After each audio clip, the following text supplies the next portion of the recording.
Contracts lose 8.6% of their value due to poor contract management. This isn't a stat I've just made up. This is from an intensive survey and report by the World Commerce and Contracting Organization. And they did this report, I think it was back in 2014, and this figure was a little bit higher. It was about 9.2%. In the span of almost a decade, we're still struggling with contract management. And that figure I gave you of 8.6% is part of a range, right? From 3%, typically that's the best companies in the world. They're still losing 3% of the value of their contracts, but there are plenty at the other end losing 20% of their contract value. And of course, outliers either end, but I know where I want to be. So in this video, I'm going to take you through what is contract management, what is the contract life cycle that we need to consider when we're working with our vendors, and how we prevent contract value erosion through very good, decent,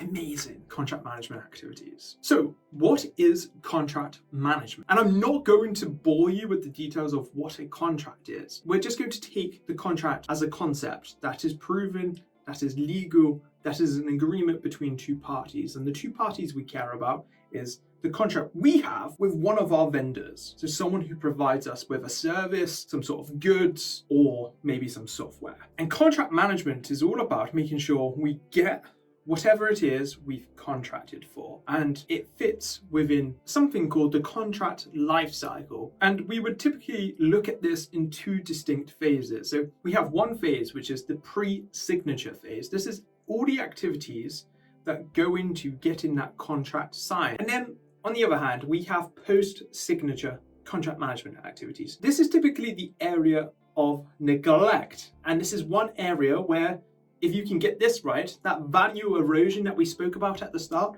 will start going down to the lower digits, close to that 3% figure of contract value erosion instead of 8.6 or up to 20%. So to start with, we've got the request or intake stage, right? This is where someone in your business, and this might be your procurement team, might be someone out in the business, they use some sort of form, some sort of method to interact with you, and they will tell you why they need a contract with a vendor.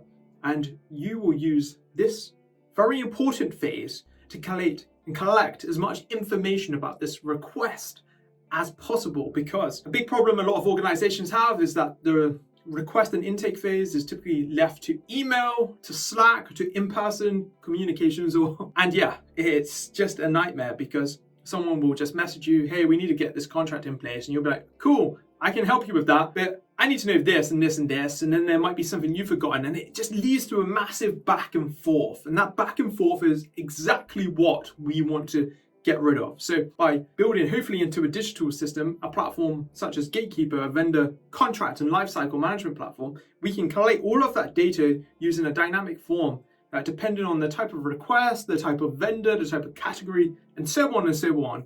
We can get all of the information out of the requester so we can start processing it and start getting that contract agreed with one of our vendors. So the next phase, we're just going to title contract review. And we kind of come at this from two angles, right? So we may already have a contract that is ready to go out to one of our vendors. This might be a templated contract. So something that we have ready to issue out for certain vendors or types of categories that we are procuring. If that's the case, we'll send that out to the vendor. The vendor will review it, they'll redline it, which we'll come to in a moment, and they'll send that back. But the other side of that is that we don't have terms. Perhaps we're buying something like SaaS, software as a service, and the tech vendor that we're dealing with has specific contract terms that, frankly, would be ridiculous for us to be drafting on their behalf. They send them to us, and I then review this contract. And what does a typical contract review look like?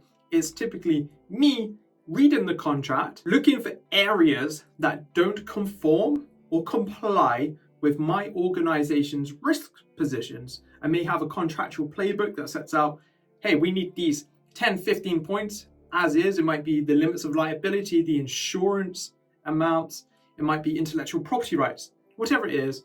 And then I will redline them. And I'm not going to talk about redlining too much, but it's the art, and I'm going to call it the art of going through a contract, striking out what you don't like and rewriting it in a way that makes it compliant for your business. And you'll have a back and forth with that And typically that's called the negotiation phase, right? That's that back and forth of the red line documents to start with, which typically culminate in a face-to-face or a Zoom, a Zoom meeting where we are just negotiating the contract. We're trying to figure it out. And over the last few years, I've done hundreds of Zoom contract negotiations. They're great, it works. They kind of lose the edge compared to in person. In person just feels a little bit like there's more on the line, but it works. Now, once you've done all of this negotiating and communication with your vendor, you'll get to a point where really that's it.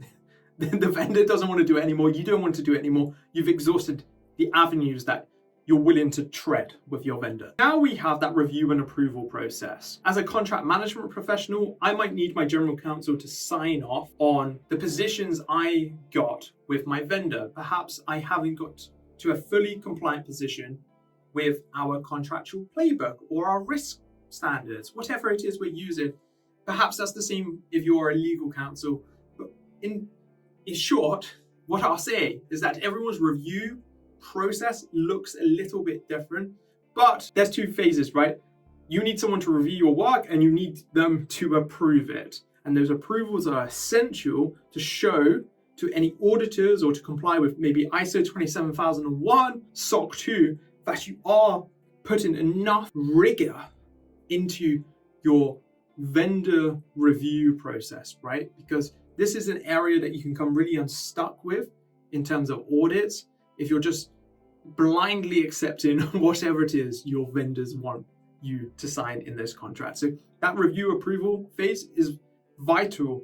And the best way to do this is to have all of this information documented in a digital workflow, because there's just no way of doing this effectively and efficiently.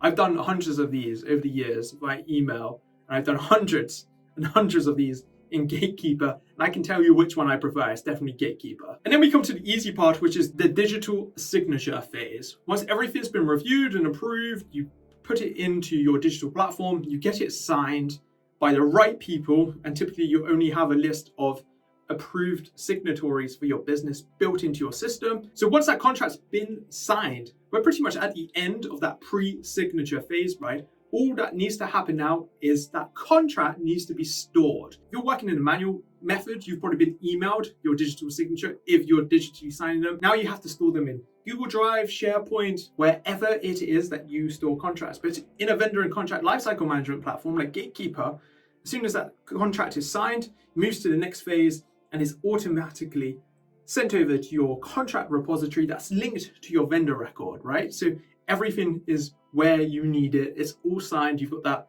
signed version there. And all of that metadata that you've collected along the way, all of that really rich information, all of those reviews and approvals, is all stored and available to be used at any moment. But then we also have performance management, obligation management. And there's a number of ways you can do this. Typically, you would just have those key obligations documented and tracked with events with reminders set up around them to make sure that you never miss them. And then on the performance management, you can do some scoring. Scorecards are a great way of doing this. And then for renewals are a nightmare, right? So many companies get stung by renewals, typically missing auto-renewed contracts. A lot of SaaS contracts have an auto-renewal clause that will kick in sort of 90 days before the contract is due to expire, before the end date. And it means that you're locked in for the same term, typically, that you've signed in the first place. One way to avoid this is to have an automated contract renewal process that starts even without you being involved. It doesn't need a person to push a request out to someone in the business to say, hey, do we still need this? Software does it for you. That's what we do in Gatekeeper. It's amazing. And this renewal process will happen for absolutely every single contract so that you can also deal with your terminations here. So contracts that are naturally looking to expire, you can deal with that here, and then even look to offboard the vendor if they have no more contracts in place with you. So I've noted throughout this video that the way to do this is not to use disparate systems. We really want to use a single place to manage our vendors and their contracts. And a platform like Gatekeeper, a vendor and contract lifecycle management platform, is the perfect place to do this because of the three pillars that we utilize. And I'm going to run you through these now. So to start with, we have the restore visibility pillar. So restoring visibility is all about centralizing all of that vendor and contract data, meaning that people outside of procurement, outside of legal, can get involved in the day-to-day management of contracts in one place. And they can be empowered utilizing the software and having everything to hand in a really easy to use system. It's just phenomenal, right? Because typically the number one issue with a lot of people across the businesses, they don't know where contracts are, they don't know how to read them, they don't know how to deal with them, and they don't need to worry about this because all of the information that you need, that you care about, is already extracted, is already in the system, is already in your contract record. Now we have the take control element. So VCLM actually standardizes the way in which your organization works with vendors. So we ran through that entire contract lifecycle, every single phase of the process.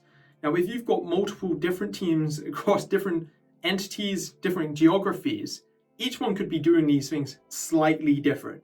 And when you have those slight differences, you're actually treading a compliance tightrope, right? Like if anyone misses something because they're not following the designated contracting policy or whatever, it's just not good. It's not a good look for your business. And there could be like severe consequences. Value erosion, coming back to that theme at the top of this video, could be one of them. So with digital processes, you can have everyone follow the same process, even if they don't understand what the process is, because they don't need a human to move them along the process. What will happen is once one phase is complete, the software gatekeeper would take you through to the next applicable phase. It's amazing, right? That's all I'm going to say on that one. So you've now got all of your data in one place that everyone can use. You now have all of your processes that anyone can use, even if they don't understand like the policies, the reasons why. They'll be guided on their contracting and buying journey, which is incredible. And then we move to the last pillar, safeguarding compliance. For any of you that are dealing with GDPR, ESG, you fully well know that this area is the area of nightmares. If you get one clause slightly off, if you get dates wrong, if you get processes, sub-processes incorrectly documented, that you could attract some unwanted attention. Not to mention, you actually just want the contract performed, you want those obligations met, you want the performance to be as high as possible. All of this kind of factors in to that third-party risk management element. And with a platform like Gatekeeper, you can do all of this in one place. So coming back to that theme of everything in one place, everything accessible by anyone in the business, it really empowers people to start working with their vendors and their contracts without fear of them doing something wrong. If you've made it this far, man, I really appreciate you. This is a huge topic. It's a topic that I don't think gets enough attention. And I also see and talk to hundreds of people every year, maybe thousands. It's a lot of people I talk to that are still doing all of this in spreadsheets, in email, in Slack, in person. And I'm telling you now, they have a horrid time. I've been there. I've run teams. I've run contract and commercial teams that do all of this manually. I've built a lot of templates, a lot of Excel spreadsheets in my time. And I tell you, when you move up to a VCLM platform, everything's way better. So if you're interested to see what Gatekeeper can do for you, there's a link in the description. And before you go, check out this video here. Super useful. It's all about what is vendor onboarding. It kind of accompanies this video really nicely. So check it out and I'll see you real soon.